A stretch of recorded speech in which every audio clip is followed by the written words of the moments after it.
Assalamualaikum warahmatullahi wabarakatuh. Sebelumnya perkenalkan, nama saya Shorihatul Maliha dengan NIM 255155001111010. Di sini saya akan menjelaskan mengenai politik dan hubul waton dengan judul Politik Identitas dalam Demokrasi Indonesia. Yang pertama, fenomena politik identitas. Indonesia merupakan negara demokrasi yang memiliki keberagaman suku, agama, ras, dan budaya. Dalam pelaksanaan pemilu, masyarakat memiliki kebebasan untuk menentukan pilihan politiknya masing-masing. Namun, perkembangan media sosial membuat politik identitas semakin mudah berkembang di tengah masyarakat. Politik identitas adalah strategi politik yang menggunakan identitas tertentu, seperti agama, suku, maupun ras untuk memperoleh dukungan. Dalam Islam, politik seharusnya dijalankan untuk menciptakan persatuan dan keadilan, bukan untuk memecah belah masyarakat demi kepentingan politik yang sesuai dengan hubul watan minal iman, yaitu cinta tanah air merupakan bagian dari iman. Selanjutnya, kasus Pilkada DKI Jakarta tahun 2017. Pilkada DKI Jakarta tahun 2017 menjadi contoh nyata munculnya politik identitas di Indonesia. Kasus pidato Basuki Cahayapurnama atau biasa dikenal dengan Ahok mengenai surat Al-Maidah ayat 51 menimbulkan kontroversi besar di masyarakat. Hal tersebut memicu aksi massa seperti aksi 212 yang kemudian berkembang menjadi gerakan besar di media sosial maupun kehidupan nyata. Akibatnya, persaingan politik tidak lagi fokus pada program kerja, tetapi lebih kepada isu agama dan identitas kelompok. Faktor dan penyebab ada 5.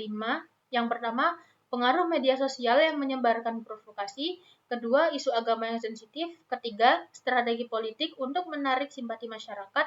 Yang keempat, mobilisasi massa dalam aksi tertentu. Dan terakhir, kurangnya literasi digital masyarakat.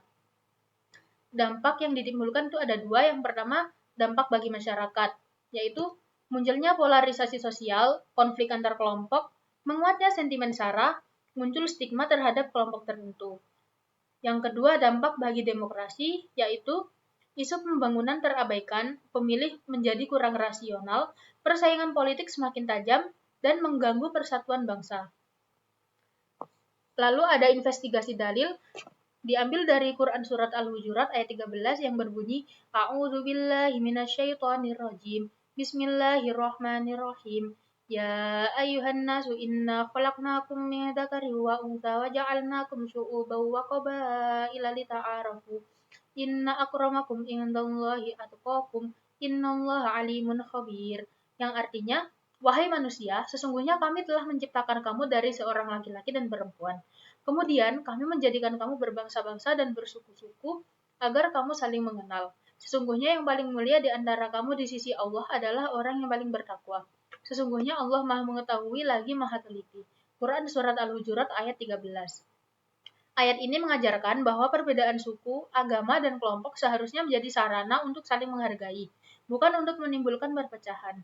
Dalam kasus politik identitas pada Pilkada DKI 2017, penggunaan isu agama dalam politik menyebabkan polarisasi masyarakat dan bertentangan dengan nilai persatuan yang diajarkan dalam Quran Surat Al-Hujurat ayat 13. Ada solusi yaitu yang pertama, meningkatkan literasi digital, kedua, menanamkan moderasi beragama, ketiga, mengutamakan persatuan bangsa, dan keempat, mengadakan dialog antar kelompok, dan yang terakhir, menghindari penyebaran ujaran kebencian. Kesimpulannya, politik identitas dapat memberikan dampak negatif terhadap masyarakat dan demokrasi apabila digunakan secara berlebihan. Sebagai masyarakat Indonesia, kita harus menjaga persatuan, menghargai perbedaan, dan menerapkan semangat hubul waton demi keutuhan bangsa dan negara. Sekian presentasi dari saya, kurang lebihnya saya mohon maaf sebesar-besarnya. Terima kasih. Wassalamualaikum warahmatullahi wabarakatuh.